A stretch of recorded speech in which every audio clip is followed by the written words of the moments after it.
ছিলাম, কিন্তু এই বছর যাই না কেন মন থেকে একটা আলাদা রকমই ভয় কাজ করছিল। তাই কাকুনি এবং ঠাম্মাকে দুজনকে দাঁড় করিয়ে রেখেছিলাম যে তোমরা দাঁড়িয়ে থাকো এবং বলে দাও কিভাবে বরণ করবো। না হয় রইতে পাশে,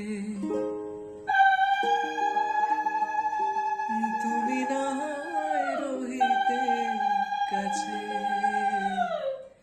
কিছুক্ষণ আরো না হয় রহিতে পাশে, আরো কিছু কথা না হয় বলিতে মোরে।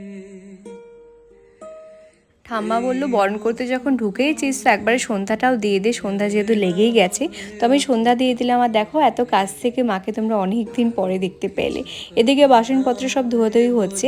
কালকে তো গণেশ পুজো আছেই, তার সাথে ভাদ্র মাসে তো বার মহারাজের পুজো হয়, নারায়ণ পুজো হয়। তো এবার যেহেতু গণেশ পুজোটা শনিবারই পড়েছে, ঠাম্মা বললো একই দিনে সেই পুজো